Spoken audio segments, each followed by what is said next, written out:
the chicks is thicker. Reppin' for the team, that's the pinche Houston sippers. She don't want your liquor, she don't want your chipper. She poppin' for a legend, that's a real masa flipper. This is for la raza, this is for la raza. I'm in my trap, casa whipping up the damn masa. Well, let's set it off, man. Ladies and gentlemen, thank y'all so much for tuning in to another episode of the What Did He Said podcast. I am your host, Chingo Bling with the big tamarindo. I got the homie in the building. Rob G in the background. And of course, man, my OG in this comedy game, H-Town legend in the comedy game. The first vato you saw on Comic View? What? Multiple times. Give it up for Juan Villareal, ladies. What's up? What's up, man? Thank you for having me, bro. And we got Ramiro in the building. What's up, bro? Chilling, bro. Hell yeah, man. Having a good time, man. Good, brother. Good to see you again, man. Living, fucker. Yeah, man. So we were talking off mic at the beginning. Yeah. That you live on the north side now, but you're from the southeast, right? Yeah. Well, I grew up in Denver Harbor. Okay, DH. Yeah, and then we got evicted, and we moved over there, and we ended up in the southeast, and that's where we stayed. Okay. So you went to Milby? I went to Milby. Mm-hmm. You know, I went to 17 different schools. High schools? No. I went to 17 schools. Total. I went to 6 high schools. Damn, son. Yeah. So you really did move around a lot. Parents were going through a lot of stuff, and we were, and then I wasn't like big or thuggish or hard or nothing. I was like a little, I was just like, hey, what's up? Yeah. Hey, put it this way, bro. I don't think nobody from my schools, high schools, can tell you stories about me. Like, none of them. Like, I see people, they know me. Yeah. Like Danny Dietrich was like, hey, what's up? I saw some guys, wow, we went to school together, and it's cool, and they recognize me, whatever. But I was like a little nerd, little geekish. We were really poor, so it was like, I had these jeans, it said Western in the pocket, little, it said Western. And they called me Western Juan. What's up, Western? What's up, Western Juan? What's up, howdy doody? Like, so I was real shy. That's why people was like, yo, you were a class clown? Like, nah. Then I joined the Army. When I was 17, I left Milby, I joined the Army. And I weighed 135, bro. I was 5'5", and I weighed 135. So I was a little dude. Yeah. Dude, what was boot camp like? Well, dude, my life is so fucked up that I was like, fuck.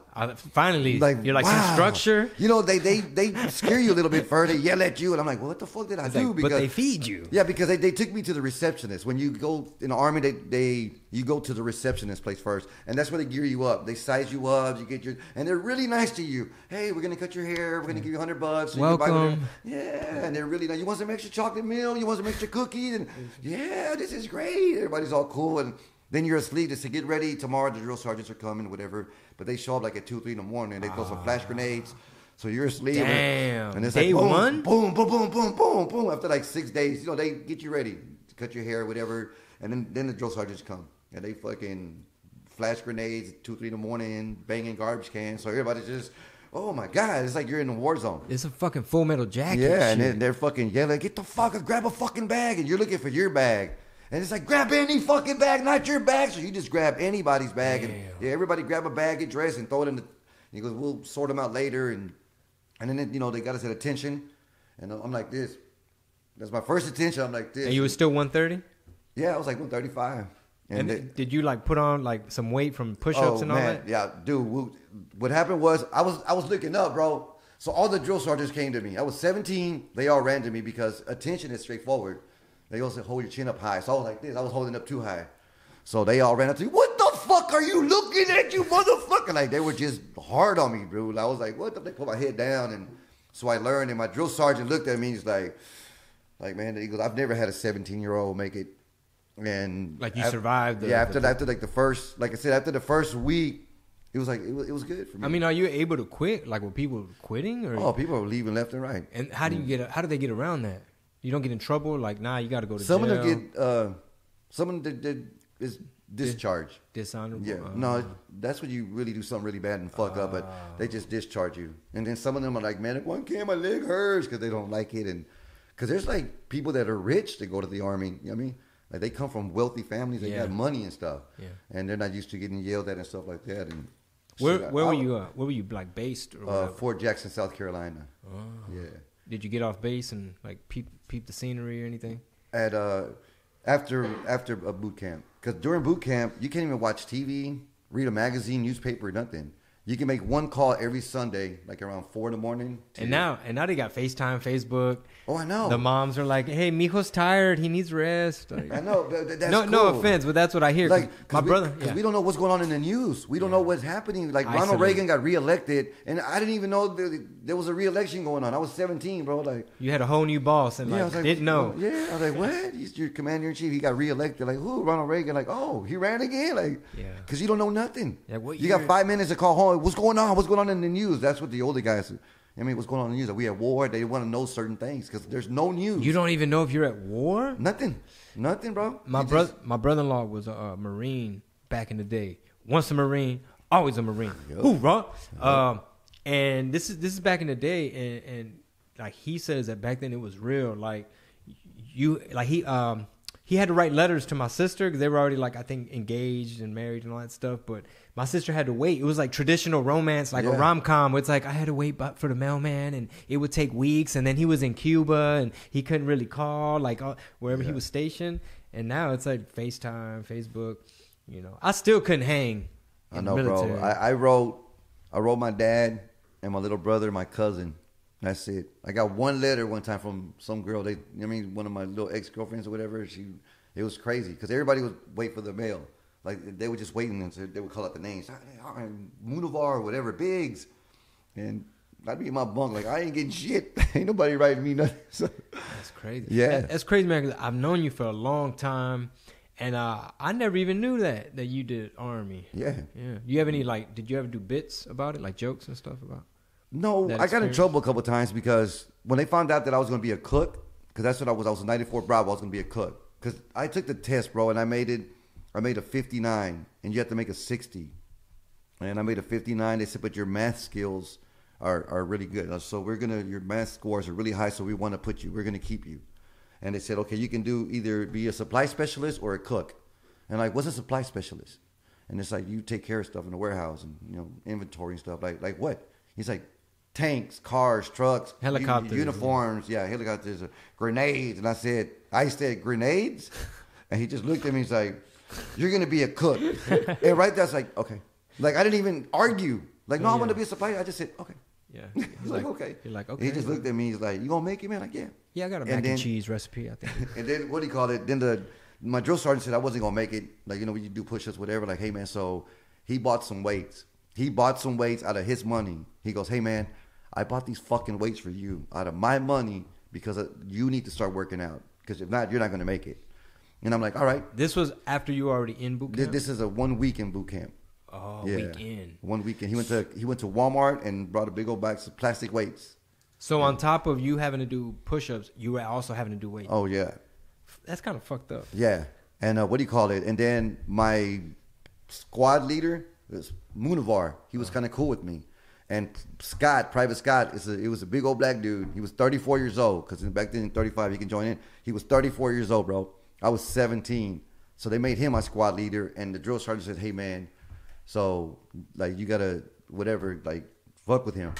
And I didn't know this. So this dude came and he said, hey, man, I need to talk to you, man. Just go to the break room. I'm like, let's go. And we went in the break room and he turned around and locked the door and like, oh, you don't want no witnesses or what? And he just and fucking picked me up, threw me. Are you serious? Stomped on me, kicked me in the stomach. Who was this? His name is Private Scott. It was Scott. So he was a private. Yeah, we were all privates. You know what I mean? We were Private Scott. So he whooped my ass, bro.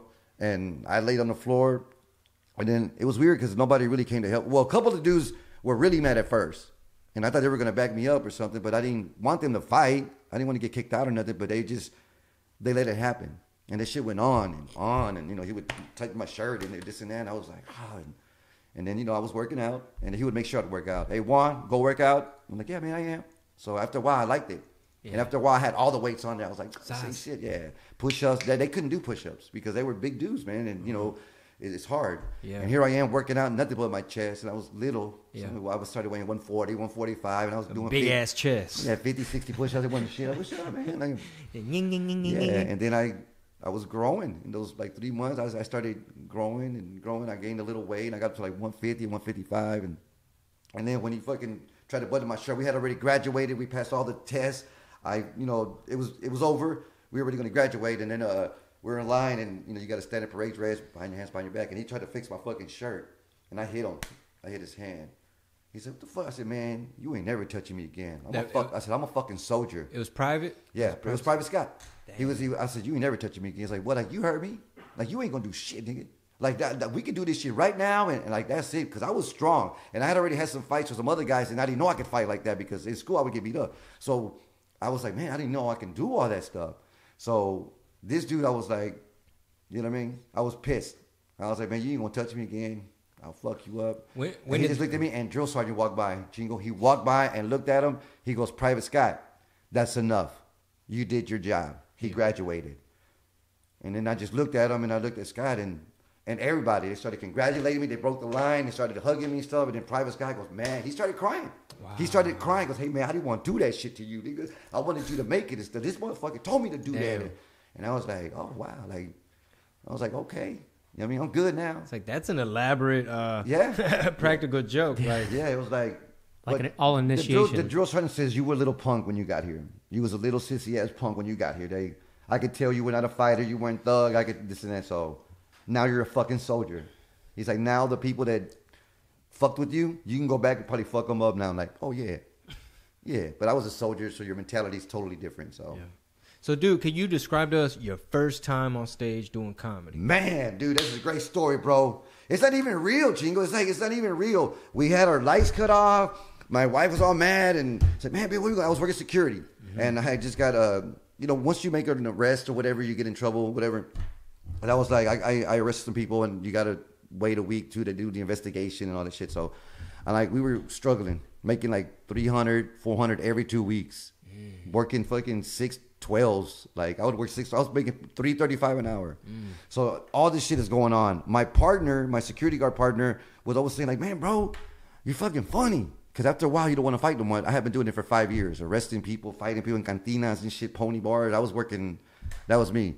So now it's like I don't want to fight no more. Like, first you get into it, and then you start training, and then you're really good at it, and then you don't want to hurt nobody no more. You're like, hey, bro, I do this shit every day. I don't want to do this. So he's like, you got to do comedy, man. He would always tell me that. So I'm sitting in the garage. I'm upset. I'm kind of crying because I feel like I'm letting my family down. Yeah. My wife is mad at me and there. And we were living by Jensen and Fernat, which is right there. Jensen and Lower Copy. It's one street over. So I'm sitting in the garage. I was poor as fuck. I don't do drugs. Nothing. I smoke a little bud.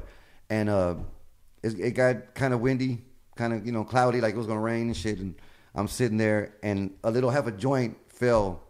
And, I know all my weed. I never lose a roach. So I'm like, wait a minute. Like, what the fuck? Like, this is not mine. And I smelled it like, man, this is weed. So I'm like, maybe I left it here. Maybe my cousin was whatever. So I smoked it. I started smoking it, and I started getting the buzz. I was like, wow.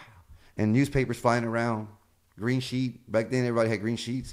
Bro, fucking green sheet landed right in front of me, and then the page just turned. It says, be a star, open mic night, amateur comedians wanted, and this and that. And right there, I started thinking, like, man, if I would go on stage, if I did comedy, wait a minute, and I thought of some shit, and I went and told my wife, I'm going to pawn my gun, I'm going to go do comedy tonight. It was on a Monday night at the Laugh Stop. And I went up there, bro, and I put on some fucking, I don't drink. That night, I drank a 40 ounce, and so I could get on stage. Yeah. And I had a nasty set, and people say, don't try not to be too nasty, don't be too dirty, and I'm just looking at them like, oh my God. He goes, if you're going to be nasty, that's cool, but you're not going to get booked nowhere. And yeah. I'm like, wow. And I went on stage with some spandex. Some spandex, bro. And I put a big old towel, like a big old dick. And I had a jacket. And I'm all drunk. And I go on stage. I'm here to talk about problems of a big dick. And I open the jacket. The crowd went crazy. Like, no, it's hard because, like, I can never get no good head. Like, nobody can, no girls try, but they try. No, they get stretch marks on their faces. And I used to open my mouth for a while. They walk around like this, and I was like, and then I said, I got nasty. I said, then I found this one girl who can handle it all. She wanted it all. We were doing it, but she had a big, I said, it was nasty, man. It was real nasty. I said, so I went to the store. I said, wait for me. I went to the store. I bought some liver, and I chopped it up a little bit, and I put it in the microwave for like maybe 30, 40 seconds. I warmed it up, and I put it in her panocha, and then it felt better. It felt full, and the people are going, oh my fucking God. Like, chopped liver? Is this shit for real? And I said, thank you. And okay, so the next week, I couldn't wait to get back on stage. But the flood people, that's when I saw the people getting flooded on the news. They get flooded every fucking year, dude. I saw the same guy already like 3 years. And the reporter's like, so what are you going to do this year? Oh, we're going to stick around, let it dry up. It happens every year. And like, why don't they move? And then I'm like, shit, if a Mexican, we're going to move, bitch. Well, I can't do a drive-by in a boat. Yeah. And that's what I did. So I'm like, oh my God, I'm going to do that. So I went up on stage and I did that. I did 5 minutes. Killed it. And then the next week, I did some Jesus jokes. Killed it. And then the guy at the door stopped me. And he's like, hey, man, how long you been doing comedy? And I'm like, 3 weeks. He's like, no. Like, how long have you been doing comedy? I'm like, three times. 3 weeks, bro. How many times have you been on stage? I'm like, 3. He goes, you can't write 5 minutes every week. And I'm like, oh, you're supposed to write this shit down? I didn't know. Wait, you're saying I got a 15-minute set? Yeah, and he's like, no. He goes, I need you to host this. I want you to come back and host it. And I was calling everybody fucker. All right, this next fucker, he's, whatever. And then I had professionals. I didn't know this, bro. I'm fucking 4 months into the game. Yeah. I got professionals coming up to me going like, hey, man, I've been doing this for 20 years. Been on TV, this and that. You're not going to call me fucker. Oh, wow. You're going to tell me about my name and something. I'm like, okay. And then I'm going to say, okay, this next fucker, he's a professional. He came in here, I'm a professional. He was all serio, I'm a professional. Don't call me fucker. And then man, shut up, fucker. I've been on TV. I never seen you, bro. Give it up. Come on, give it up for this dude. Oh, my God. You were hosting, like, that was the headliner type of thing? No, host is you just there all night. But this person, like these people that are like, hey, there's man. 20 comedians. There's a list. Oh, so you're saying still open mic, but it was a veteran that went up. Yeah, because a vets at that time could bump people. They can come in and they can just bump somebody and say, I'm going to go next. Well, I'm going to go after this dude and stuff. Got it. So there was about maybe 5-6 professionals that came in at night. But everybody was known as fucker. And usually by 11 o'clock, it's empty. Because, one comic takes 3 people, 4 people. Their family came and saw him. After they get on stage, they leave, whatever. And when I hosted, everybody stayed. They just stayed. They stayed, bro. And then the owner wanted to meet me like the next day. Says, I want you to do some guest spots this weekend. I killed the shit. The headliner didn't even want me to do more guest spots. Like, we don't need him. Yeah, so it happened really quick for me. Wow. Like I tell people, I was doing comedy 3 months and I got on HBO and BET. 3 months. Right after 3 months. At 3 months, I got on HBO and BET. Dude, I remember when I was 3 months in, I was terrible. Horrible. I told Juan, I don't know if I texted you or told you, but one of the times when I was like barely starting, I had just done like a couple like bar gigs, like some put together stuff, and Juan reached out like, hey man, if you want to come get some stage time, learn the game, soak it up. And I saw some of that old footage. I couldn't even watch it. I just literally sat down like not in disgust of myself, but I was like, oh my God, what the hell am I doing? And then next time I saw Juan, I was like, Juan, man, bless your heart. Bless your heart for allowing me and like giving me the space to kind of like get up there and take up some time and try some weird shit that I quickly learned. Yeah, don't do that. Stop saying that. Take that out of there. What is this stage technique you're doing? But what was your impression of Chingo when he first got on stage? No, when I saw him, the first time I saw him was working with me at the Joke Joint or Comedy Showcase. So it was like, yeah, he did good. I mean, he had it. I can see that but he works hard. Yeah. And I'm like, okay, this fucker's he's doing good. He's gonna grow. He doesn't need me to be on him a whole lot and stuff. Because I try to help these other guys too. Some of them, they got attitudes. I'm like this. I'm gonna do it like that. I'm like, okay, fucker. The ego. Yeah. So I try to. I saw that and I'm like, oh, he's doing great. I actually, like when I was first starting, I wasn't really doing open mics. I was doing like my buddy Frank was putting together shows and stuff. So it was very sporadic. But after Juan had me do about, I think it was like 5 shows you did at the Joke Joint, like in the span of 2-3 days. And after that weekend, I just felt like, oh, damn, I was in a workshop just watching. And then I told people, I was like, dude, those extra little repetitions, like I really, even though I was still super new, I felt the difference. Like I got 2 chances a night to try and edit my shit and see what I could do different. That's when I met Mo Amir or Amma. Yep. And that's funny because I didn't know who Mo was, but he was on one of the shows you put together, and then I heard like through the grapevine like, oh, this dude rose with Dave Chappelle, stuff like that. Like he's a veteran. I think he came up in the Laugh Stop, the historic, legendary Laugh Stop that I wish I could have seen and went to. But yeah, man, Mo I think went up first. that night. Yeah. And I was basically surrounded by greatness, man. I was like, damn. Mo's a beast, bro. I was just a student. Like, this is a crazy lineup. But see, that's how I felt. Like, when I was killing shit and selling out, and I'd go to Hollywood, I hang out with Eddie Griffin and Arsenio and all these other fuckers. I'm like, okay, cool. Paul Mooney. Like, all right. So I'm learning, and nobody would want to go up after these guys. Like, Eddie Griffin was always last. You know what I mean? I would go up before him sometimes, but, like, Martin would show up. You know, certain people would just show up, one of the Wayans brothers or whatever, do comedy. And Eddie Murphy'd be there. Everybody'd be there. How long were you out in L.A.? When I went to L.A., I'd go out there for, like, maybe a month at a time. Mm-hmm. Drop in, shoot in, shoot out. Yeah. No, but but I'd work. Like, I'd do 5-6 shows a night if I could. In the daytime, I would just work. I would just go to all the fucking places. I was that dude would just sit there, and I had to watch all the comedians. Like, I couldn't be in the back chilling like these other dudes, smoking a cigarette, drinking a beer, whatever. I'm just there watching every fucking comic. So I studied the game a little bit. I'm like, I could do that. That's stupid. You should do that. And then they were all talking about the same thing. Like, subject matter. Yeah, because that's when OJ was going on trial. He was going through trial, so everybody had OJ jokes. So what were some of your biggest takeaways when you first went out to California? What's one of the first things that kind of stuck out that you were observing? Like, we're the same, but we're not. Like, I had material, and I had seen other Latinos do comedy, but then when you go to L.A. and you see those Latinos do comedy, and they're talking about the same thing, gangsters or cholos or whatever, but they're talking about the same thing. But they're like, no, this is L.A. We wrote this. And I still got a problem with that sometimes. Like Build the Wall thing. Like, that one dude, I wrote Build the Wall. Like, dude, they've been doing that joke since the 90s over here. Like, shut up, bro. Like, you know, oh, well, I just wrote it. Like, but if you don't do it in L.A., it's like I don't know how that works. I don't know if you do it in L.A. first, it's your joke. Or you know what I mean? Like, yeah, because... But it's a different scene. And you know what's super interesting, man, is the fact that you're from here, man. You're from the home base. You're from Houston.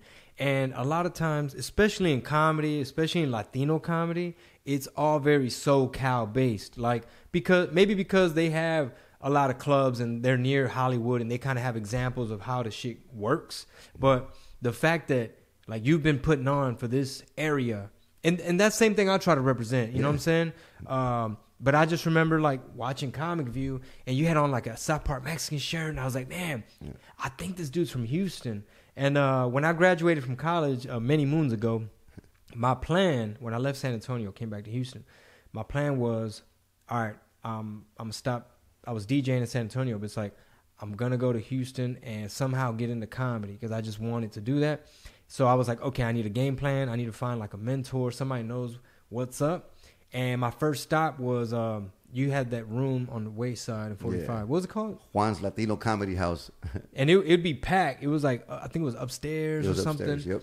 And I chopped it up with whoever you had, like, working the door. Rob Jenkins. Yeah, Rob. And I think I was a kid. What year was this? This is probably like 01, 02. Yep. Wow. Yep. So it was like 01, 02. Give y'all some history and shit. And I met Juan briefly, and I was just like, I want to do comedy, and I'm from here, and and he's just like, all right, man, well, shit, we'll show you, you know, is open mics, have you ever done this? And long story short, my Chingo Bling stuff, my little rap stuff, started to kind of get some feedback, so I kind of switched paths, I switched gears, and, you know, it all came full circle, you know, thank God. But, and then a few years after that, like after I met him on Wayside, I was working with some young cats out they had an office in Magnolia, David Gaona, G Films, and I was rolling with them. He eventually became my manager for many, many years, but he had a project with Juan. He's like, hey, I'm collaborating with Juan Villareal, and we're gonna do film his stand up and do some sketches, and somehow, some way, Juan allowed me to be on the DVD. It was like, I'm from Houston Fuckers, and then the crazy. I'm chasing him through the whole movie. Like, you know what I mean? Yeah, he allowed me to be fucking silly, and I'm in my outfit, and you know, this is a dude I've always looked up to. And the crazy shit is that DVD, the guys that had something to do with it, like, they had some copies, and I guess they felt like they could sell them or something. I had, like, the Mañosas. I had my own shit. I had my CDs. But we happened to be, we were in my taco truck, and I was selling my CDs, and I think the guys brought a couple of that DVD that they felt they had a shared thing. And Juan's son attends that school, and he's just a kid. He was like a young kid, and I felt so bad because he came up to the thing. He's like, "Oh shit, Chingo Bling, what's up? What y'all got?" And somehow, some way, he sees his dad's DVD, and he's just like, "Oh, that's my dad's stuff." And I was just like, "Whoa, hey, that ain't got nothing to do with me." Yeah. But he's big now. I ran into his son. They're all bigger than me. I took several times. I took him to the Improv this weekend. They made, to hang out with Carlos, and Carlos like, fuck, dude, they keep getting bigger because they're all 31, 32. They're big, dude. Oh, so Mencia was at the Improv recently? Man, tell me about your relationship with him because you worked very closely with him, and you actually have a joke where it's about you telling off this lady at the bank, but it's about this, this paycheck because you traveled with him back in the day. Yeah. You worked with him a lot. Yeah. I mean, he's the one that got me on HBO because I did BET. He told HBO he was hosting Local Slam, and he's like, I want this little young dude, and I'm older than him, so he's like, I want this young fucker. I found him, and he's gonna do it. So after I did BET, I did that. I stayed at this house. He bought me some stuff, and I was like, hey man, because I got on tour.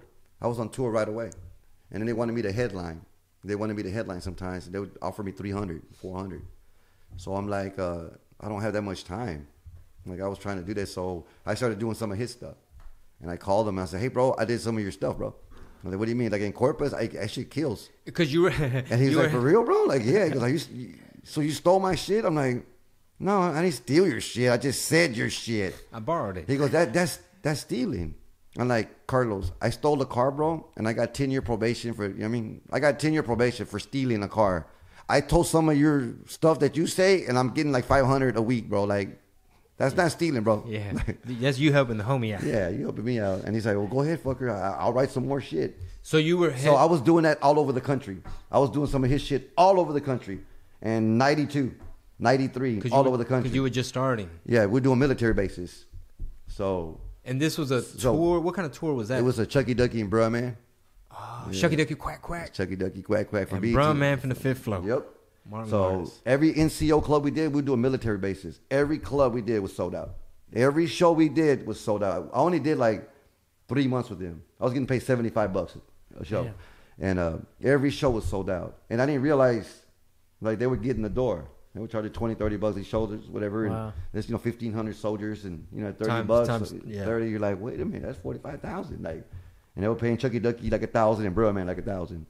So they were making all the who money. was this promoter? Yeah, he's not here no more, Mr. Johnson. He's not here no more, man. Wow. Yeah, because Vance, the other promoter, became my manager.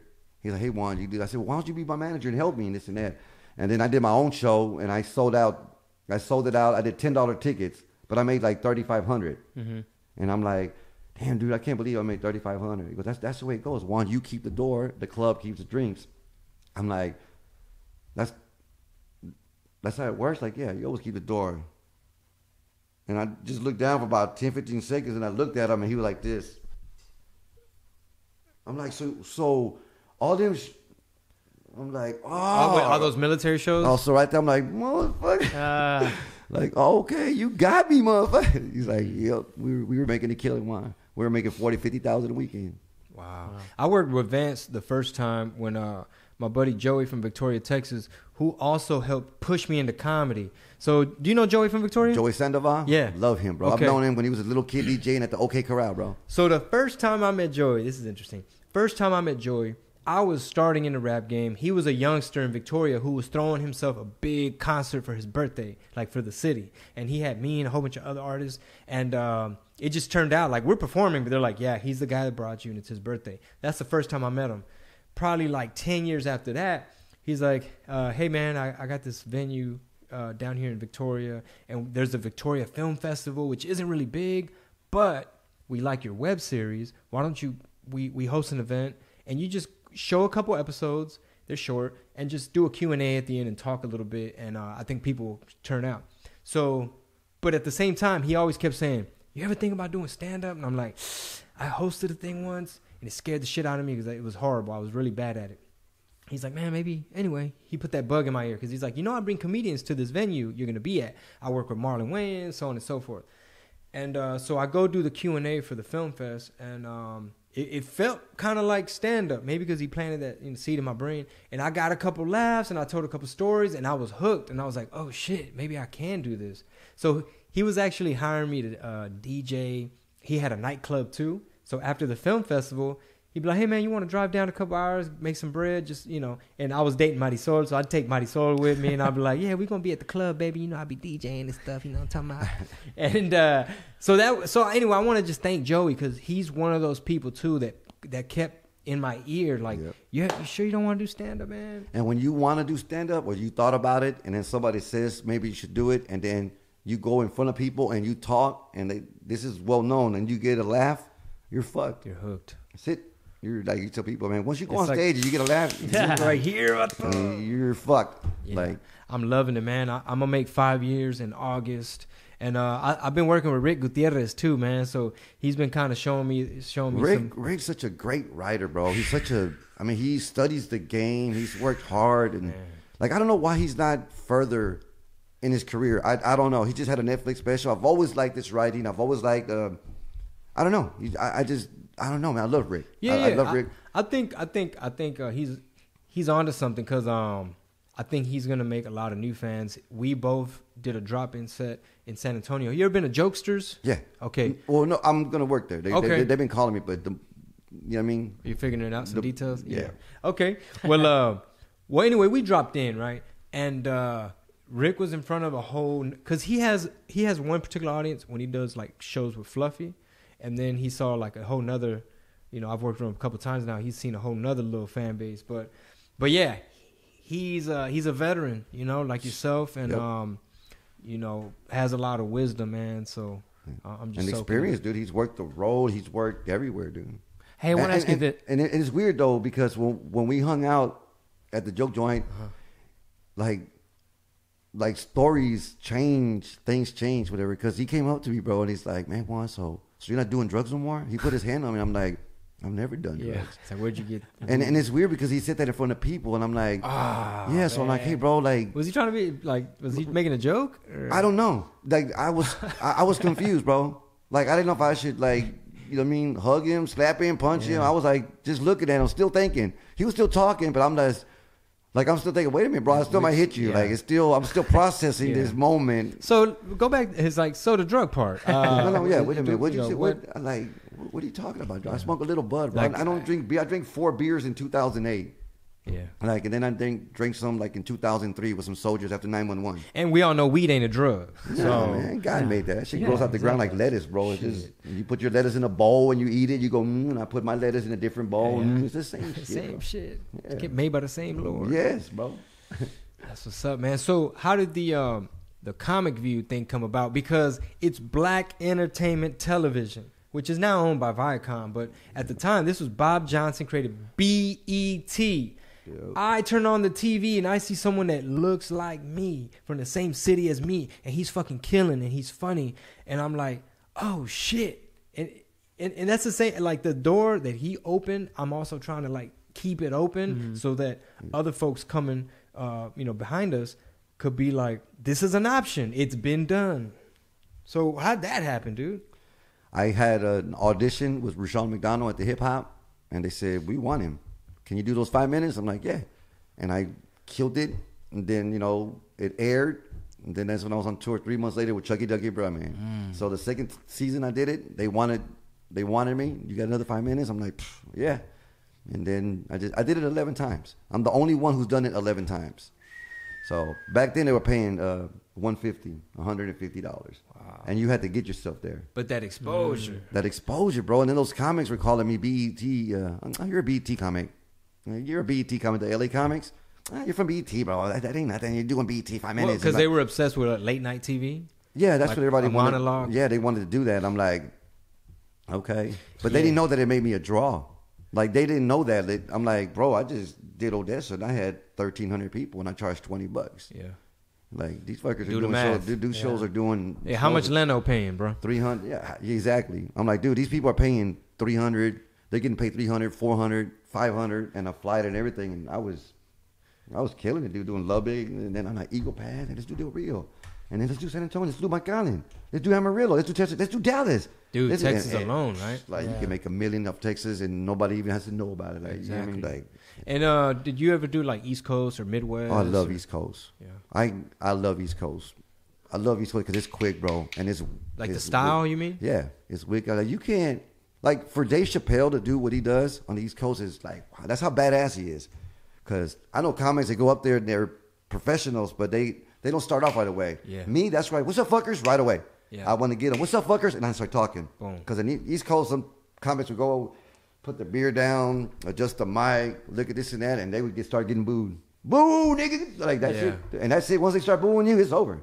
Yeah. If you start getting confrontational, just want to hold up, bro. Like, hurry the fuck on, nigga. And that's it. It's over. It's they booing them. One thing, I've interviewed a couple New York comics on here, like Chris DiStefano, and then I met Andrew Schultz, who's blowing up, by the way.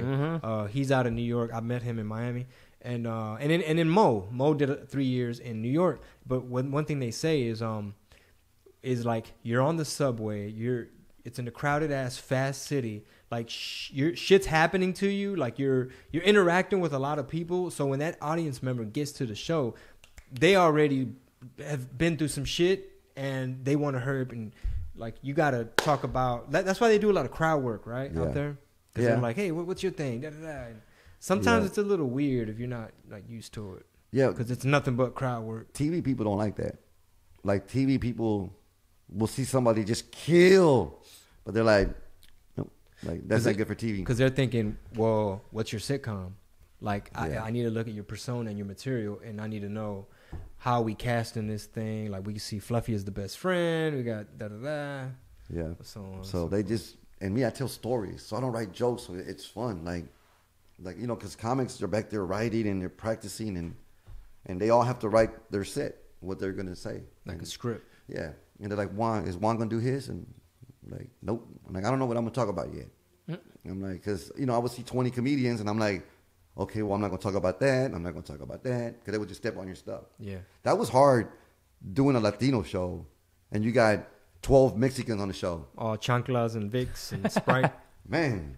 And people say stealing. And it's like, bro, like you put 100 Mexicans, Latino comics, and put them all in a different room and tell them to write 10 minutes. About 50, 60 of them are going to come out with the same shit. It starts overlapping. Yeah, it starts. It's like we all got the crazy uncle. It's going to be a relationship joke or, you know what I mean? Whatever. It's just like, it was hard, bro. It was hard. That's why I said I'm going to start telling stories because they were writing jokes and stuff. That's what I was going to ask earlier. Were you around the Comedy Store in Mencia when he was being accused of like the joke stealing and all that? Yeah. Yeah, I was there. I hung out with him for a year because, so I would, people didn't like me because I hung out with him. Oh, really? Yeah. But I'm like, if I see Carlos steal, like I would call him out. Yeah. Like I'd be the first, like, that's why people that know me, they're like, Juan ain't going to fucking roll with a nigga that's going to steal like that. Yeah. Juan has checked some of the biggest stars in Hollywood. In Hollywood, bro, movie stars. And hey, bro, that's his joke. That's not cool. Like, that's straight stealing. Yeah. Because you don't even do that. That ain't even your life. And you know what I mean? It's like people that smoke weed and then people don't smoke weed. And people that don't smoke weed, they can write funny jokes. But don't act like you're high, you're doing it, and this and that, and come off stage, and then that's not you. It's not authentic. It's not authentic. It's not. That's why when I was there, that's the word they kept using. You're so authentic. You're so authentic. And I had to stop you. Like, why are you saying that? Yeah. Like, what does that mean? Like, I know what it means, but tell me. She's like, you're real. I'm like, oh yeah, I'm real. My shit's real. Okay. Yeah. Yeah. That's when I was hanging out with Tupac. He told me to join Tupac. Like Tupac told me, like, nigga, you real. I said, shit, nigga, you Pac. Man, if Pac told you real. That's all it took right there. I looked at everybody else in a whole different. That's why he's staring at the world through the rear view. Yeah. That's why I tell people rear view mirrors are small. Because that's your past behind you. Yeah. Windshields are big, bro. That's your future. That's where Damn. you're going. So, and then, you know, he was a philosopher and, you know, we both big Bruce Lee fans. So, Oh, I didn't know Pac was a Bruce Lee fan. shit. Man, he didn't go nowhere without his movies. Without his what? Without his Bruce Lee movies and stuff. Oh, like, no yeah. shit. And when he found out I could do the new Chuck and stuff, like, this motherfucker, like, yeah, He's so- like, motherfucker, you trill. He said, man, he's like, I just saw you do Fat Tuesdays, man. I ain't never seen a Mexican go up on stage and say nigga and get a standing ovation. Man, hold on. Never, bro. Never. You had John Singleton. You had these people. He was naming all these celebrities. The Shaq was there, man. There's this and that. There's Christopher Darden. A whole bunch of people. Like, everybody was What there. was the if you don't mind me asking, man, what was the joke that Tupac heard when you said the N-word up there? I think it was about man, I said it a couple times, but it was about that movie. Like, about the flood people. That was my strong, man, we're going to stick around, dry up. Like, why the fuck? Shit. Oh, like, what you gonna do? Like, shit, nigga, I'm on move, nigga. Like, look, all my lawnmowers are wet and stuff. Like, I said, yeah, it was. Oh, it was more like a detail. And, yeah, and it wasn't a joke about black people. It was just that's just how I grew up. Yeah, it wasn't like a punchline. You just threw it in there and how you talk. And I got a standing ovation. That's so like, funny. Yeah, because I've seen comics get guns pulled on them for saying the wrong shit. Get the fuck off there. All right? It's over, bro. So. Damn. Yep, and I was doing that shit in Detroit, Atlanta, Chicago, the Bronx, Compton, Watts. But I was hanging out with them. Like, I was the only dude that would go hang out with them dudes. Like, I wasn't hanging out with Mexicans out there. I was going. Did anyone ever take you calling them fucker too serious? Nah, not fuckers. Kind of Nothing ever popped out because of that? Nah. Oh, one guy goes, "What'd you say?" One time, this guy goes, a long time ago, a black man stood up and goes, "What you say? What you call us?" I'm like, "I ain't call you nothing." I said, "What's up, fuckers?" How the fuck you gonna go on stage and call me a motherfucker? Like, whoa, man, you're cussing now, bro. That's a cuss word, sir. That's a bad word, man. Nah, man. This dude is cussing, and the crowd got it, and then he got it, and he was like, trying to heckle. No, fucker. That's a cuss word. Oh, he's trying to heckle. Yeah, no, he got offended. Like, he thought that I went up there and said motherfucker, and I didn't. And I was like, no, man, I didn't. That's crazy. Why would I say that? I'm trying not to say nigga on stage no more. I try. It comes out every now and then, but I try to stay away from that word because it's a little negative and. Well, yeah, I mean, some people could misunderstand, but apparently, I mean, however you said it, a whole in front of a whole black audience, they're just like, man, dude, I got Corey Holcomb, who's really popular right now, going to about if one nigga in Houston I like this one nigga, and he a funny nigga, he a Mexican nigga, he's funny, and I think his name is Juan Valero, and I put it on my Facebook because he called me Juan Valero. I said, shit, I wish. I'll take it. But that dude sounds rich. Yeah, so I actually saw the clip. Corey Holcomb, very funny comedian, has a podcast that's on YouTube. It's called like 5150 Podcast, and he shouted out Juan saying like, hey, there's a motherfucker in Houston that, because he like named a couple, I think, if I'm not mistaken, I need to go back and watch it, but he like named a couple big names. He's like, but however, there's a motherfucker in H-Town. The funniest Mexican ever. Yeah. Ever. He was saying that. I was watching him like, that's cool, man. That's cool. But then he said, yeah, but he's a motherfucking gangster. Like, because. Yeah. He said he take his kids with him, man. No, because he rolls with his sons. Yeah, his sons. Because I would have my boys with me. But when he called me a gangster, like, because people still remember the old Juan. Like, I've changed a whole lot, man. I'm 52. When I was 32, I was. You know what I mean? I was squaring up with niggas all over the place. Yeah. Calm down. This is going to be a friendly fight, motherfucker. Because I was working in cantina, so that's all I did was fight. Right. So I knew how to fight and not really hurt people. We hit them in the jaw, nothing. I'd do body shots so we could still be friends. So when I went to Compton, you knew how to measure, like, I'm not going to break your rib. I would just tell, like, look, bro, we going to do this, but this is going to be a friendly fight. And what you talking about, dude? Like for sport. Like, we're going to fight. I'm not going to hurt you. Like, we're going to fight. If I knock you down, I'm going to let you get up, and we're going to fight. Well, I ain't going to let you get up. I'm like, okay, bro, but I'm going to let you get up. Because that's how I do it. I'm not going to hit you in the face. I'm going to knock the fuck out of you. You're like, okay. But after we fight, nigga, we're going to smoke a joint and talk about it. Because we might have shit in common. Because it's a friendly fight. Yeah. So they would come at me, and after, one or two drives, they'd be like, hold up, dog. What you do? Like, this is what I've been doing for 5 years, bro. Like, I'd rather smoke a joint with you and chill.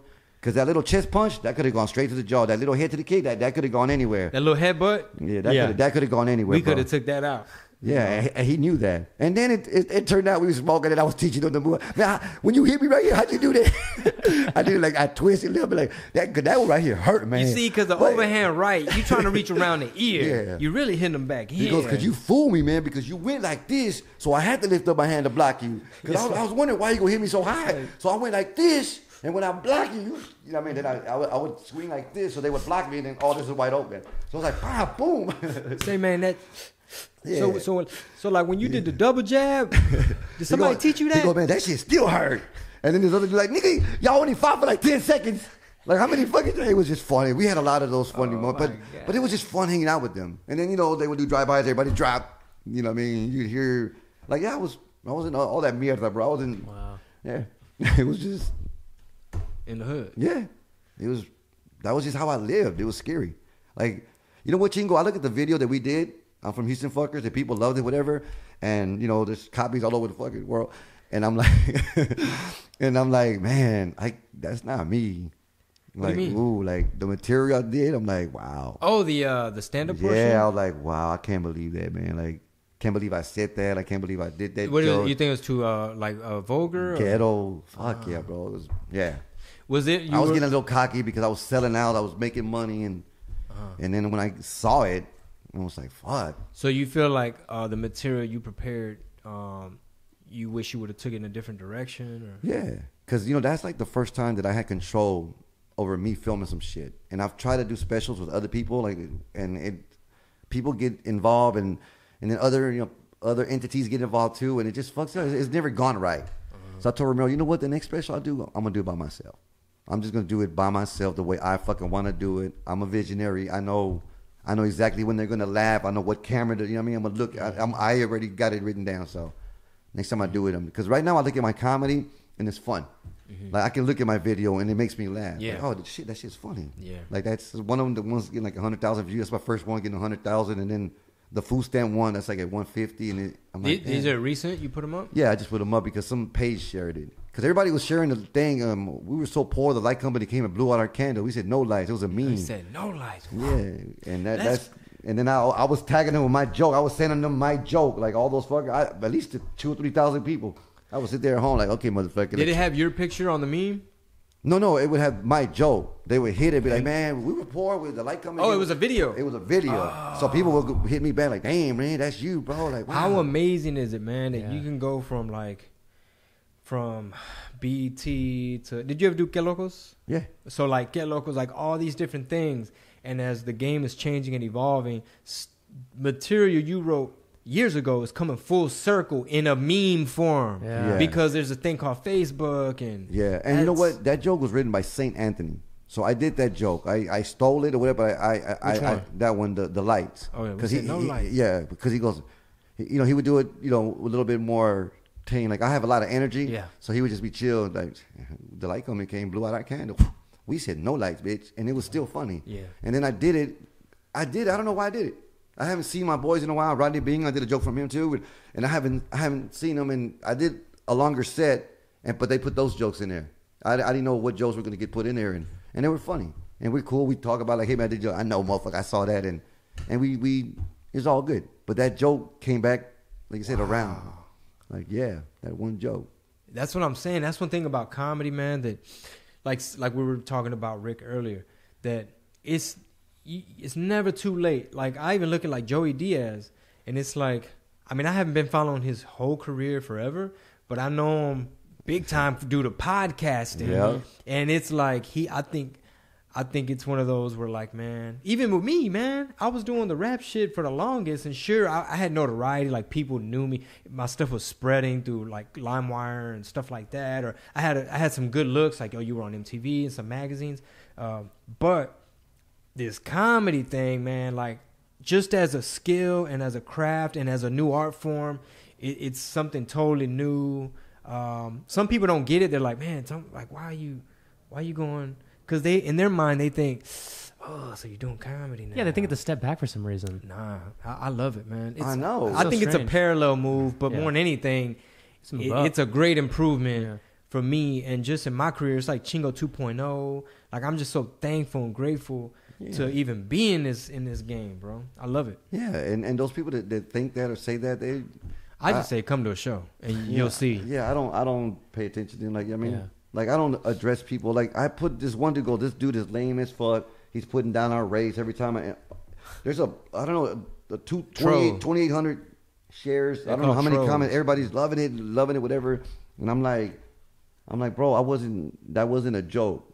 And he goes, these jokes are, they're talking about being poor and being on food stamps. Like, that was not a joke. I was talking about my life. Yes, for real. And I said, there's a lot of comedians out there. You know what I mean? Find the ones that you like and watch them, and don't watch the ones you don't like. Yeah. Be safe. Yeah. And then I put, by the way, I don't put down my he spelled it all fucked up. His spelling was all fucked up. I said, I don't put down my race.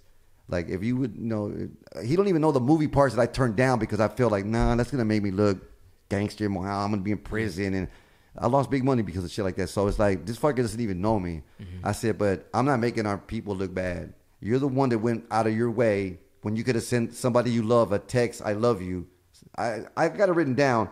And I said, instead, you took time to fucking write down this dude is lame as fuck. Yeah. So you're making us look bad, not me, fucker. Like, I'm just doing comedy. And this dude went out of his way. Like, instead of sending somebody a text that I love you, he fucking decided, no, I'm going to text this dude and tell him he's a lame fuck. You're doing a comment. And I said, you know what? You want a little publicity? And I never put people like that. And I put them on my page. And now they lit his ass up. Oh, yeah. And now he's getting messages. People going like, sup, fucker? Sup, from scary looking dudes. Like, yeah. I was like, and I don't do that, bro. I stay away from all hate, like negative. This gonna be a friendly fight. This is the nunchucks. I'm gonna like, use it minimally. I'm not even gonna say nothing. I'm gonna let everybody else look. And yeah, he got attacked. But it's like, why would you fucking call me a lame fuck? And you see all these views, you know what I mean? Getting like, I can give people props. Like Rick Utedes, people don't know that, but Rick Utedes is one of the first Latino comedians that started doing like the East Coast, Indianapolis, with a bunch of white people. Like a Midwest. whole lot. He opened a whole bunch of doors. Like white people would go see a Mexican because, no, we saw one last time and he was funny because he's a great writer. Yeah. So he would go up there and kill it. So Rick, people don't know that, but Rick was one of the first ones out there doing white clubs, puro, like, you know, loony bands and stuff like that. And some that aren't around anymore. So that's why I got a lot of respect for him. That's why when you said that, kind of hurt me a little bit. Like, hold on, fucker, we're friends. We do it in private, bro. Like, that's you know what I mean? You could have said you got a hemorrhoid. How's your hemorrhoid? That would have been better. The hemorrhoid thing would have been better. Drugs, like, because people start rumors and I'm like, I heard it, and it's like, hey, hold on, bro. Like, it's like we gotta nip this. And you know, I have so much energy on stage. People always come up to me, hey, man, I got something. Like, no, I'm good. Like, that's just my style. Yeah, people think that I'm wired. I'm like, bro, I drink like this much Dr. Pepper before I get on stage, and I'm good. Like, I could do an hour. I don't drink water. I can't do that. I feel like I'm cheating the crowd. I can't just sit there and take a sip of water. Like, I just... Because it's supposed to feel like a party or something, or what do you mean? I don't know. I just get in the zone, bro. Oh, got it. You know, I don't know if you've been there yet. Like, maybe before the show you feel a little weird or you ate something or maybe you don't feel good. But then as soon as you hit the stage, everything goes away. Yeah, like, I've been to places and I don't like to eat before the show. Like, I have my routine or whatever. And then if I do eat, it's safe. It'll be, you know, Chinese food or white rice with teriyaki chicken and some broccoli, you know what I mean? But, you know, they taking me places to Cajun places and soul food places. They're feeding me between 5 and 6:30. Then I got to go change. And then, about 8 o'clock, 8:15, my stomach is like, hey, man. So I told my manager, hey, bro, I think I got to go, like, right now. He's like, man, they announcing you. Like, no, man, like, I got to go right now. And you got to go. But as soon as they say your name, you go on stage, it goes away. Yeah. And you can do 30 minutes, and laugh and pause, bye-bye. And then thank you. And as soon as you get off stage, like, move, bitch. It's coming. Damn. But that stage will take away everything. It'll take away your flu, your I mean, it'll just everything. I love that stage. Like, you're free. You're just free, bro. That's the best. That's like my safety zone. Like my safe place is the stage. Bro. One thing Juan would tell me right before: have fun, fucker. Like, don't forget to have fun. And hey, man, have fun, because that's what this is about. And that's true. That's great advice because, you know, although this is an art form and we take it serious and there's a whole business side and you want to give people your best and you want to nitpick your material, at the end of the day, he's right, man. Like, we all got into this because it's a fucking dope ass job, and when you're having fun, it shows. They have fun, and like me, you know me, Juan. Like, I'll get in my head, I'll drown in a glass of water. Like, I'll get anxiety, I'll overthink some shit.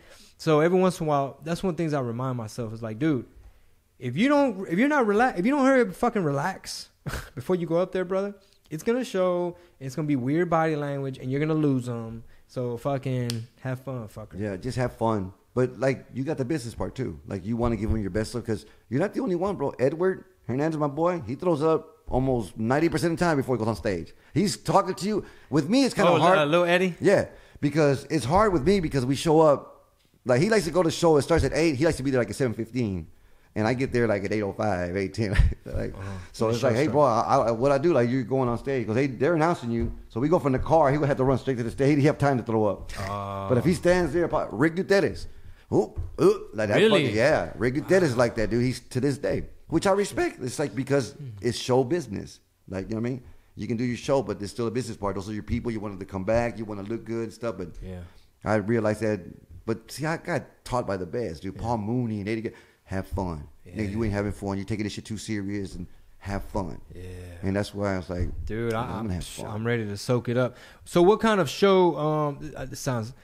I hate when people ask the question like this. What should people expect at the Improv this Wednesday, the 20th? But I'm curious, man. Like, what type of material, man? Like, what's the vibe going to be like? Right now, it's fun. Like, my comedy it's coming. Like, I'm feeling like, cause for the last 5 years I've been taking care of my parents, bro, and I've been going through a whole lot, and I had to go to a psychiatrist. Like I don't even want to talk to my friends, cause I call them and like, how you doing, man? My dad's like, I would start talking about my parents, cause I was the only one taking care of. I'm still the only one. My mom's at a facility. She's doing good. My dad's all fucked up right now, but he's still hanging in there. But I did everything that I can do. Like, I did good. The doctors are telling me like, that's enough, Juan. Like you need help. The doctors are getting involved and stuff like that. So I don't want to cry on stage because people don't give a fuck, Chingo, like what you go through. Like if people pay to go see you, they want to see Chingo Bling. They don't care if you had problems or somebody died. They don't, and we got to accept that. Like we have to accept that.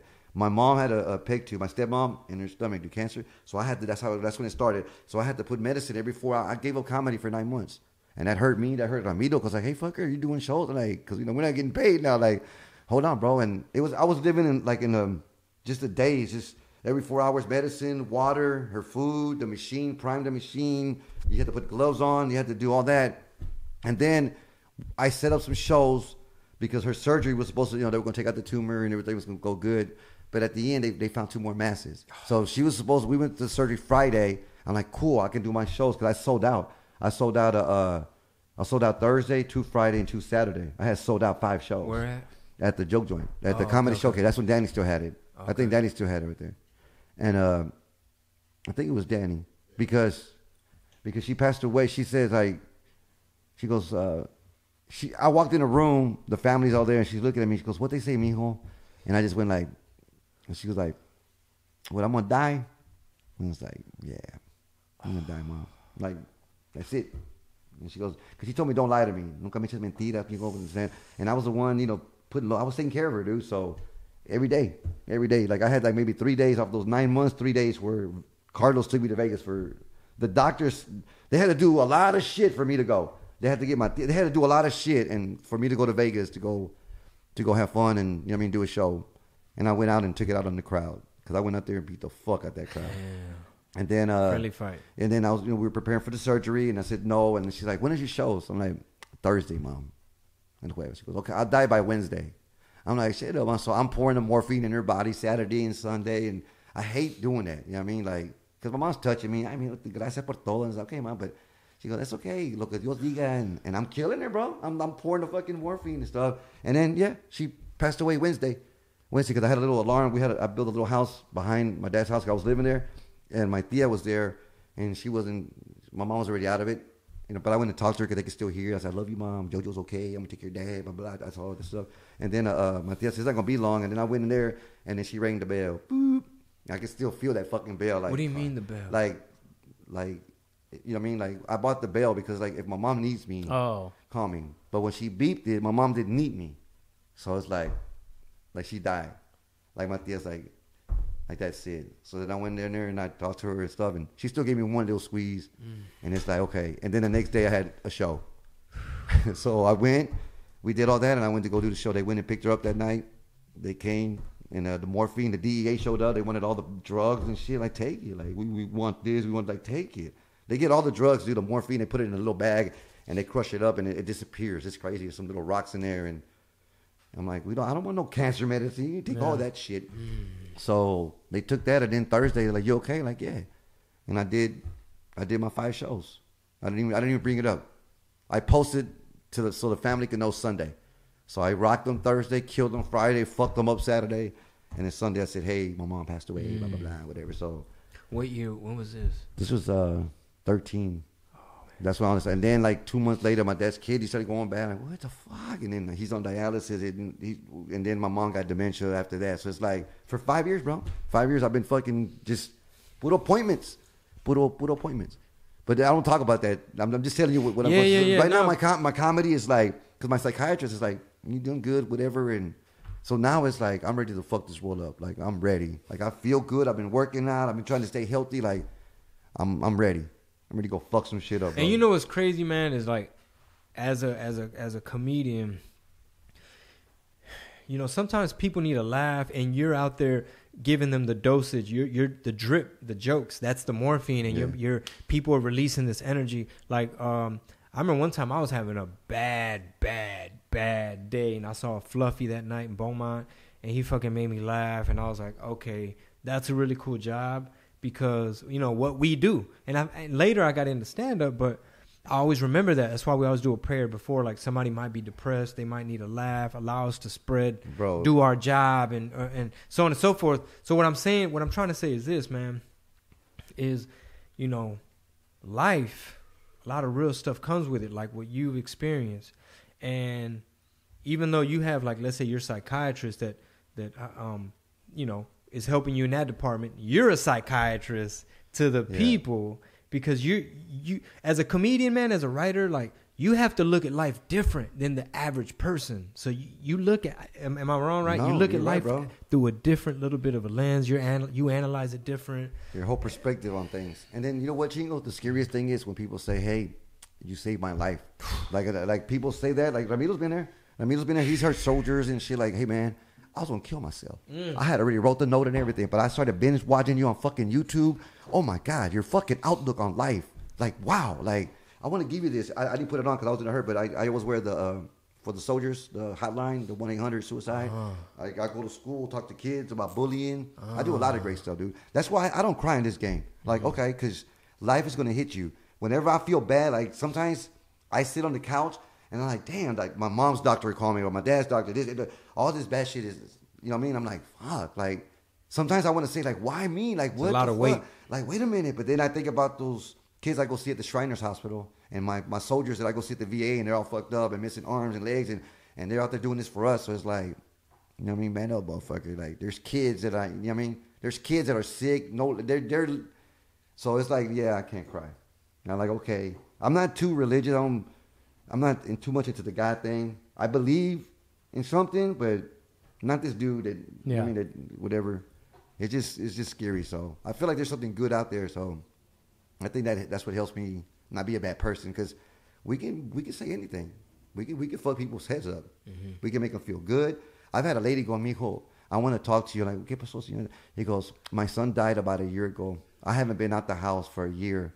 They made me come see you, and I am so glad. I know mijo smiling at me. So when they tell you that, you're like, oh, man, I'm glad. Your son is smiling at you. So, and then I have a friend of mine, Teresa, her son made her go to the Improv to go see me. And then that was a Thursday, and he got into an accident and passed away Saturday. We're still friends. Me and the lady, we're still friends on Facebook because I got the last videos, you know, of us. But it's like, wow, like, and she still comes to my shows and they want to laugh. So yeah, that power that we have on stage, laughter is powerful. That's what people don't understand. Like, some of these comics go up there just say blah, blah, blah, mierda, just to get some reaction, say nasty shit. It's like, that's not comedy. There's no substance. Yeah, that's not comedy. That's just gibberish. Yeah. Yeah. So it's like, I don't get it, dude. Comedy's hard. Yeah. It's supposed to be hard. Like, to make cry, anybody I can tell you a sad story and make you cry, but to make people laugh, that shit is hard. And I like that. Like, I love that. That's why I do, like, you know, like, all black rooms. I'm the only Mexican in that motherfucker. Like, that's it. And then I do,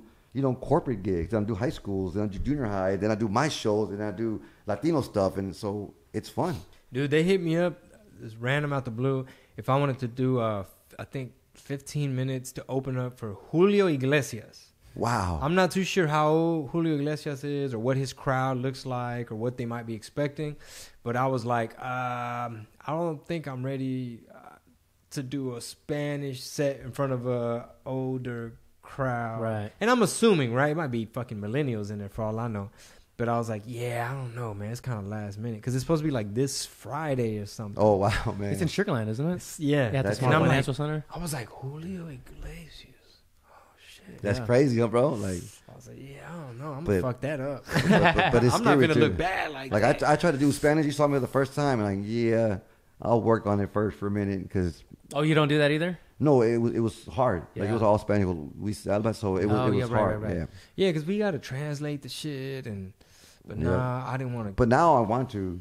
Just for the challenge? Yeah. Now Yeah. it's like I'm excited to do Spanish. Like, it's like, you know what I mean? Mm-hmm. Because, you know, shows are so easy for me now. Comedy just so easy. It's just too easy. That's why this show's going to be so much fun. I got a whole bunch of new material, and my shows are fun, but it's just too easy for some people. Yeah. And some people got to work really hard at it. That's this Wednesday, the 20th, at the Houston Improv, Juan Villareal live. And, shit, oh, my headphones are tripping. But I want to ask you, man, this is like hella random. But the nunchucks. How'd you get into the nunchucks? Because a Bruce Lee fan, or fuck yeah, bro. I was a Bruce Lee. I could do everything. I don't throw them up in the air like some people because that ain't the way you fight with them. it's not a friendly fight. Yeah, that's not. No, though. See, the nunchucks is to take people out. And my hit him in the head or limbs? Or? Yeah, my dad made me some, whatever. And when I was young, I was Bruce Lee died in '73. I was 5 years old. So by the time I was 7, I was a master. I could do both of them, whatever. But when I was younger, you know, when he died, whatever, I cried a whole lot. I cried. And Bruce Lee was my hero, whatever. And then I saw him with Batman and Robin because he beat up because he was supposed to. He did an episode with Batman and Robin, the original Batman and Robin, and Robin was supposed to beat him up, and Bruce was like, and then Batman was so bad they said, okay, well then Batman will beat you up, and Bruce like, it's not gonna look right, because you know they were Kato and the Green Hornet. So if you watch the episode, they're fighting, and Robin comes at him, and Bruce Lee just kicks him. And he's like, Batman, help! And then Batman goes at him and he beats up Batman too. So now they're kind of standing off and they say they're like, this isn't in the script. Yeah, there's like two, you know, Kato, the Green Hornet, and Batman and Robin, and they're just there. And then the guy comes up, is this a Mexican standoff? What's going to happen? And that's how it ended. Like that's how that episode ended. Damn. Yeah, but Bruce Lee, so he was a big fan of mine. I mean, I was a big fan of his. Like I send messages to his daughter. Yeah, his daughter right now, you know, because she's got a store and stuff, and me and brother make it to in Seattle. Washington. Oh, that's where he's buried, right? Yeah. That's a dope. Yeah, bro. Him and his son. His son's right next to him. Brandon. Yeah. That was like a freak accident, right? Do you believe in the conspiracy that it's like some kind of weird curse? Man, so I don't want to, but sometimes you gotta like, wow, man, it was tragic, because those accidents don't happen. Like you don't put a real bullet into a prop gun. Yeah. Like that doesn't. And they said it wasn't a real bullet. It was kind of like a fragment from whatever. So, like a weird. Because Steven Seagal got really upset. I don't know if y'all know that, but y'all never seen this thing. He said a bunch of shit, dude. About what did Steven Seagal say? Like someone's irresponsible? Yeah, but he said, dude, he thrashed them. Like real professional. I can't, quote you everything because it's so long ago, but yeah, dude. Kind of like y'all killed him. He was saying some impactful shit. Like, was like, oh, wow. Oh, shit. Like, yeah. People were hitting me up. Juan, you watching this shit? Like, yep. Like, damn, what do you think? Like, damn, he was being hard on him. You still golf? Fuck yeah. How's that going? Your golf game? Because I've never played, so I lost it a little bit, but my boy Joey in Arizona took me out there, and he got me the hand and stuff, and I was killing it, bro. And right now I'm doing, and I just played at Gus Wortham because they remodeled it. So wait, is that the Magnolia? Or the one the one by the Fiesta. Okay. Yeah. So it's a really, really nice course now, man. And I was killing it. I got me like 4 birdies, pars. Like comics talk a lot of shit. So I'm trying to put it together where I get 72 comedians. Everybody puts up 1,500, and we play the top 10 places. So we're gonna play PGA rules because everybody talks a lot of shit, bro. In golf, friendly fight, PGA rules. Yeah. No, man, golfing it's called golf beef. Me and bro, man, I love bro, man. That's the first guy took me on tour, 92, 93. That dude's from Galveston. We family, but in golf, no, nope. Don't move it. Who got you into golf? I was playing because I was living in San Antonio, and this guy wanted me to do a bunch of shows for him, so he was paying me monthly. And I was living like right by the golf course. So I started going to the driving range with my kids so they can go. Yeah. And then I started hitting some balls pretty far. I'm like, damn, I didn't know go that far. And then I just got into it. I just started playing every day because they would let me borrow the golf clubs. And then in 3 months, I hit a hole-in-one. I only hit one my whole life. I hit a hole-in-one after 3 months, right in front of Vance. What do you say? I hit the ball, and I'm looking at it. I'm like, that's going to be a hole-in-one because you got to go over water. The green is over there. But I'm like, that's going right there. That's going to be a hole-in-one. That's going to be a hole-in-one. It was May 16th, 1996, and it was on the 16th hole at Brackenridge. And I'm looking at Vance is looking, and that ball rolled, it bounced in front of the hole, and bloop.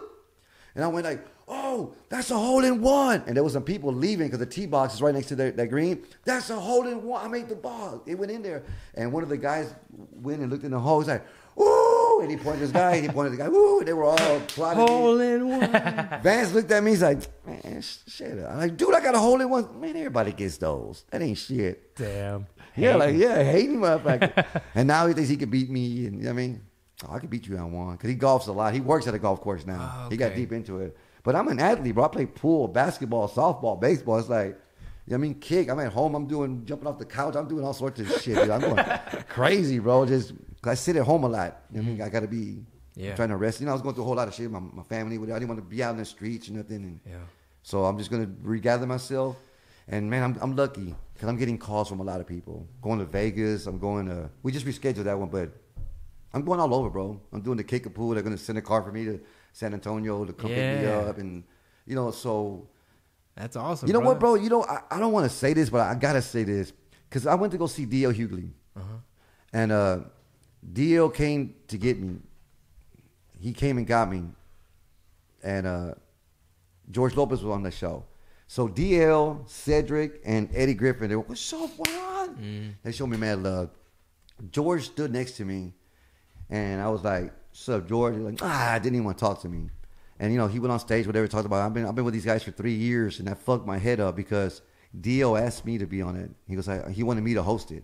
I did a show with him and Arnez J in San Antonio.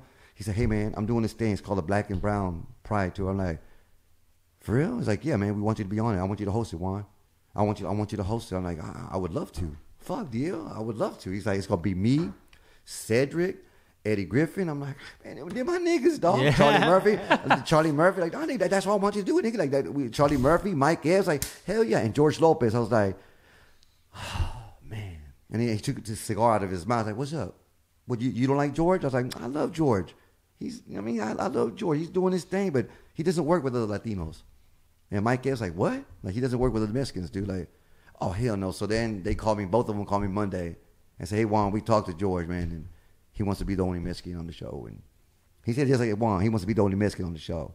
Like, I told you, nigga. Like, what'd you do? Like, I beat him in golf like in 96. Like, I beat him in golf, and he can't stand that shit. He thinks he's a golfer, but he can't play like me. He said, for real, Juan, you think he's still holding the grudge? I'm like, he goes, Juan, everybody knows it's because you're funny. Like, you're not working because you're not funny, motherfucker. Because he goes on stage and tells people, did y'all like Juan? I gave him 10 minutes. That's it. Funny, huh? Like, that's why he don't work with me. That's why I don't take him on the road with me. Fuck that. Was that DL? Yeah, DL. Cedric said like, shit, I ain't gonna follow that Mexican. Gonna make me work too hard. Yeah, they are, and then that's props, dude. But I didn't do TV, so I'm not a draw yet. So it's like, fuck, man. It's hard for me to do guest spots in front of people because they're like, we don't want a fucking headliner to do a guest spot. That's not cool, and it's not because to do a guest spot, I'm a headliner. So yeah, because then you gotta downshift and tone it down and not outshine. Yeah. Well, I can talk about anything, but it'll just be harder for the. It's just not right. It's just not. Carlos lets me do it because that's my dude. DL gives me 10 minutes, whatever. But like to do 30 minutes or to feature for somebody to go on the road, like Mike Epps, Ricky Smiley. Man, I got a whole list of names. They said, nope. They said, yeah, first, yeah. And then after a couple standing ovations, they're like, yeah. I'm gonna get open and Juan. You shouldn't have been so funny. You a headliner. That's crazy. It's like two kings in one castle. So Ramiro's like, so they don't want you because you're funny? Like, yeah. But you gotta steadily know like that is why. Well, there's egos and then it makes. And that's the thing, bro. I hate that shit because like black dudes are working together. Mike Epps got a whole crew working. Martin got his crew. Kevin Hart. Kevin, they all got They got teams. Yeah, and Mexicans, they don't. Yeah. Like they want to put.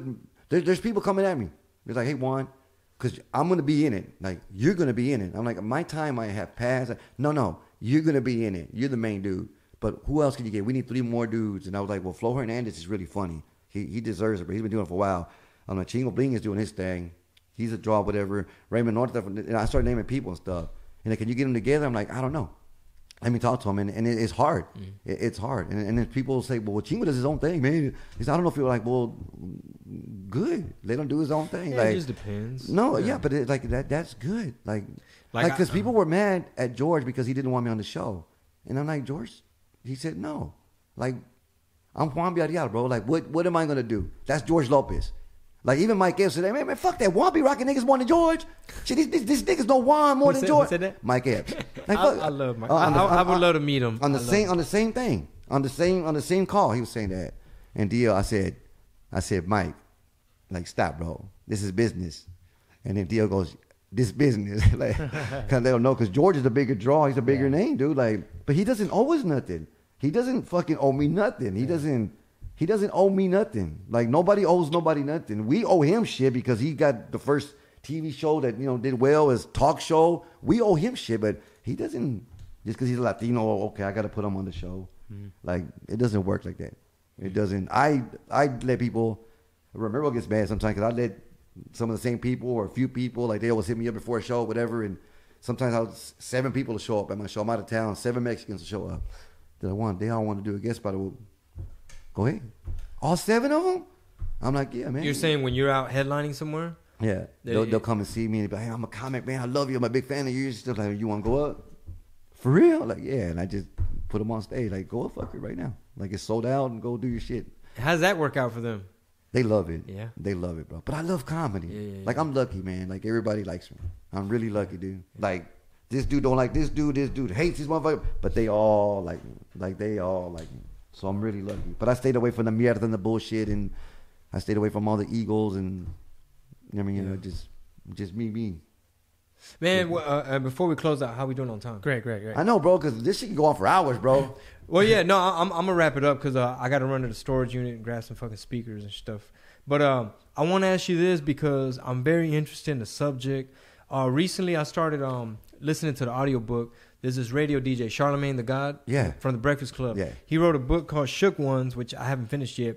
But he talks about anxiety, which I always called it just bad nerves from my mom's side. Motherfuckers on my mom's side be tripping sometimes. Sometimes, I be tripping. I need my medicine, But anyway, the book talks about like him going to a therapist. I don't even know the difference between like psychologists and psychiatrists, but I'm super interested in the subject because one thing he talks about in the book is that in the hip hop community or in the black community or with minorities in general, it's always very like, no, I'm macho. We deal with our feelings a certain way. You don't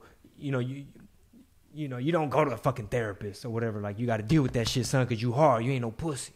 And I just want to ask you, man, like, I mean, I'm curious. I ain't got no therapist or nothing like that right now. But I just want to ask you, like, how'd you find a psychiatrist and what do they do? How does that, like, walk me through it in case somebody's listening? And yeah, because, a therapist is like, they'll help you with you. Mm-hmm.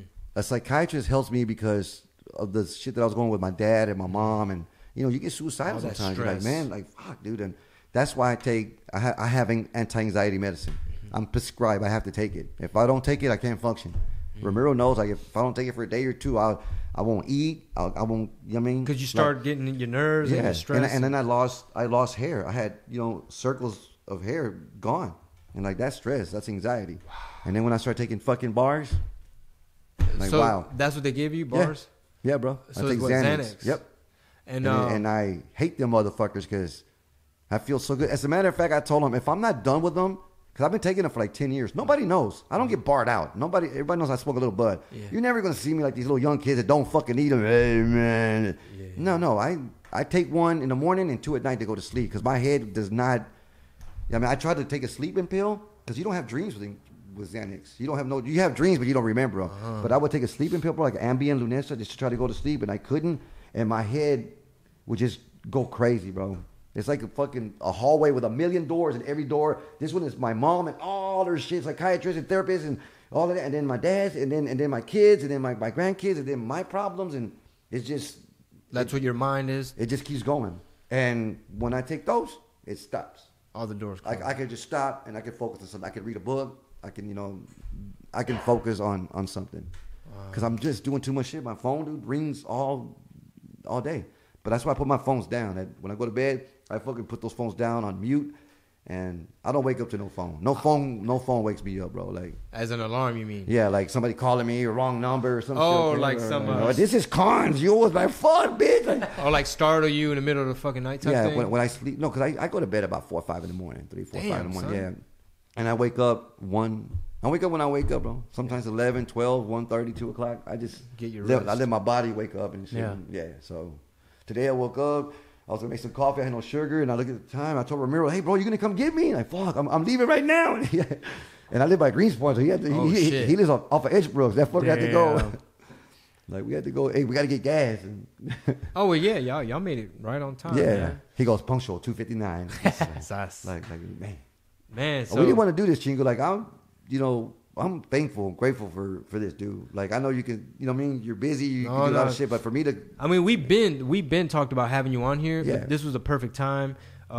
It panned out perfectly because this Wednesday, the 20th of February... If you ain't doing nothing, go back. Yeah, I want to soak it up and watch you and Yeah. have a live peep game with 2 shows on a Wednesday. No, right? just one. Okay. Well, I don't know because, just one. We're selling tickets. I just want to do one because I'm going to be with G-Man on the box and Jose Grignon. We're trying to get an Okay, interview you're doing with one. Okay.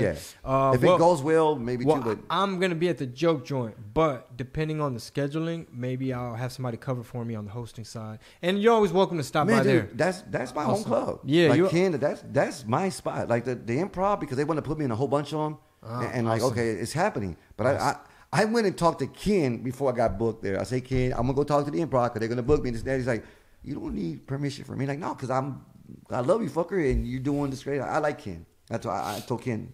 I like Ken because he's a dick. I told him because you're a dick, bro. I've never seen that side of him. Yeah, like because you're a dick, bro. Like he'll say, no, I seen it. You know what I mean? So yeah, but you got to be like that in this business. You can't be. Shout out to Ken Reed, owner of the Joke Joint. They just moved next door to the old Fox and Hound. That's how I describe it. Yeah. But nice place, 2 rooms, good food. Yeah, I see a lot of potential there, man. So I'm gonna have like a room, like a stage to work out. And last week was our first Wednesday, and I got to put up a lot of the really funny dudes from I guess the open mic scene. Yeah. I know you know a lot of them, like Grady Pruitt, Barry Lamanick. He's been doing it for a little. He's funny. He's actually I didn't know Barry was doing it for a short amount of time because he seems like he's been doing it like 15 years. I know he's funny and his writing is crisp. But yeah, man. Wednesday. I'm gonna be doing some stuff too there, man. I'm maybe like on a Tuesday or Thursday. Me and Kim would talk about Latino night. Like I'm gonna bring in some comics from the East Coast and the West Coast to come and every week, dude. Let me know, dude. I would love to stop by and kick it with you. But man, it's been a pleasure, man. There's so many more stories I know because there's some really interesting ones that I know, man. Like I've heard from you. Yeah, like there's some great stories, dude, with Jamie Foxx and Steve Harvey and all that stuff. A lot of good stories, man. Yeah. A lot of good stories. So we definitely want you back, man. You're always welcome here. Thank you, bro. Ladies and gentlemen, Juan Villareal. Thank you, bro. Thank you, dog. Thank you, bro. Juan V from the 713. Oh, shout out your social media, brother. Oh yeah, man. Y'all can follow me on Only Juan V. Only Juan V on Instagram. Yep. And Facebook is Juan Villareal. If you go to my website, just go to onlyjuan.com. That'll take you to all my social media. Boom. Yeah. Awesome. Onlyjuan.com. Awesome, man. Y'all be on the lookout. He's going to be hitting your neck of the woods. Representing that H-Town, baby. Onlyjuan.com. Peace.